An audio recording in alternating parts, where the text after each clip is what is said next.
ఇప్పుడు నేపాల్ ఇష్యూ వెనుక ఏ దేశం హస్తం ఉంది అంటే ఏం చెప్తారు? చైనా చైనా ఇందులో ఇన్వాల్వ్ అయ్యి చైనా రెచ్చగొట్టే ప్రయత్నం చేస్తుందా అంటే ఏం చెప్తారు సార్? తప్పకుండా చైనాకి సంబంధమే లేదు ఇది. చైనా నష్టపోతోంది దీంట్లో. ఎందుకంటే కేపీ శర్మ ఓలీ అన్నటువంటి వ్యక్తి చైనీస్ ఏజెంట్ గా పనిచేస్తున్నాడు అక్కడ. చైనీస్ అంబాసిడర్ అక్కడ కఠ్మండూలో ఉన్నటువంటి అంబాసిడర్. ఏం చెప్తే ఆయన ఏం చెప్తే దాని ఆధారంగానే ఆయన పనిచేస్తుంటాడు. కాబట్టి చైనా సామంతుడుగా ఉన్నటువంటి వ్యక్తి. కాబట్టి ఈ ఘటన తర్వాత నష్టపోయింది చైనా. కాబట్టి చైనా చేయలేదు. ఆబ్వియస్లీ వాళ్ళు చైనా చేస్తే కనుక వాళ్ళు నష్టపోతారు. చేసింది ఎవరు? చైనాకు శత్రువు. చైనా శత్రువు ఎవరు? ఉంటే అమెరికా ఉండాలి, లేదా భారతదేశం ఉండాలి. భారతదేశం అంతా మనం ఏం దాంట్లో ఇన్వాల్వ్ అవ్వలేదు. మనం ఇంకో దేశంలో వెళ్ళి రెజ్యూమ్ చేంజ్ చేసేటువంటి పనులు మనం చేయలేదు.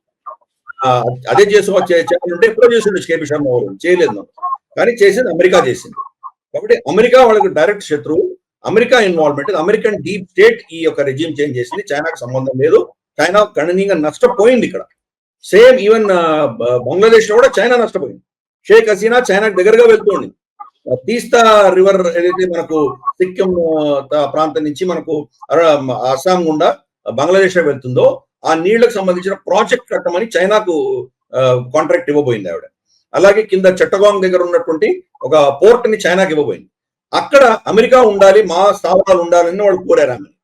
ఆమె ఇవ్వలేదు కాబట్టి ఆమెను తీసేశారని చెప్పి షేక్ హసీనానే చెప్పి, సెయింట్ మార్టిన్ ఐలాండ్ కోరారు వాళ్ళు, నేను ఇవ్వలేదు అందుకని నన్ను తీసేశారని ఆవిడ చెప్పి.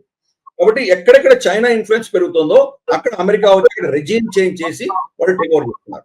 చైనాకు దగ్గరగా ఉన్నటువంటి దేశాలు కావచ్చు, లేదా రష్యాకు దగ్గరగా ఉన్నటువంటి దేశాలు కావచ్చు.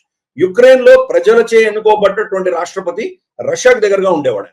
ఆయనను తీసేసి ప్రజలచే ఎన్నుకోబడలేనటువంటి వ్యక్తి ఆ వెస్టర్న్ దేశాలకు, అమెరికాకు వత్తాసు పలిగేటువంటి వ్యక్తిని తీసుకొచ్చి పెట్టారు.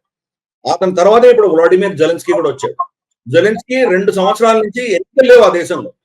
ఎన్నికలు లేకుండా ఒక నియంత్రణ, ఒక డిక్టేటర్ గా పాలిస్తున్నాడు అక్కడ. ఆపోజిషన్ అందరినీ, పార్టీలని డిస్మిస్ చేసి వాళ్ళందరినీ జైల్లో పెట్టి పాలిస్తున్నాడు అతను. కానీ వాళ్ళు వెస్ట్ కి అతను వత్తాసు పలుకుతున్నాడు కాబట్టి అతనికి సపోర్ట్ వస్తుంది. కానీ అక్కడ డెమోక్రసీ అని చంపేసినటువంటి వ్యక్తి జెలెన్స్కీ.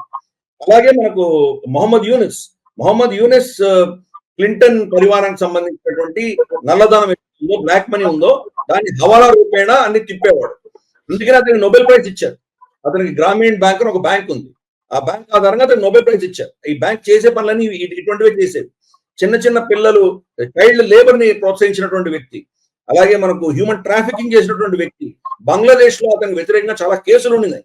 కానీ క్లింటన్ మన డెమోక్రాట్స్ సంబంధించినటువంటి దానికి సంబంధించిన దగ్గరగా సన్నిహితుడు కాబట్టి అతన్ని తీసుకొచ్చి రాష్ట్రపతి కాదు దాన్ని బంగ్లాదేశ్ ఇన్ఛార్జ్ గా పెట్టారు. అతని టైటిల్ ఏం పెట్టారు? Chief adviser to government of Bangladesh అన్నారు. బంగ్లాదేశ్ గవర్నమెంట్ కూడా ఉంది. షేక్ హసీనా వెళ్ళిపోయింది, అక్కడ ప్రభుత్వం లేదు. ఎవరికి అడ్వైజ్ ఇస్తున్నాడు ఆయన? కాబట్టి ఈ దేశం చూస్తే కనుక అమెరికా యొక్క పొత్తులను తీసుకొచ్చి అక్కడ పెట్టారు. ఇప్పుడు కూడా మనం నేపాల్లో వింటున్నాము. కాఠ్మండు మేయర్ బలాన్ అన్నటువంటి వ్యక్తి, ఆయన బహుశా ప్రధానమంత్రి అయ్యేటువంటి అవకాశాలు ఉన్నాయని వింటున్నాము. అతను కూడా అమెరికాకి దగ్గరగా ఉన్నటువంటి వ్యక్తి, అమెరికా ప్లాన్ చేసినటువంటి వ్యక్తి. అలాగే మనం ప్రపంచవ్యాప్తంగా అక్కడ రెజీమ్స్ తీసేసి ప్రజలకు సంబంధం లేకుండా అమెరికా, వెస్టర్న్ దేశాలు ఎవరిని నిర్ణయిస్తాయో వాళ్ళనే పెడుతున్నారు అక్కడ. వాళ్ళ అధీనంలో ఉండేటువంటి సామంతులను పెట్టుకుంటున్నారు.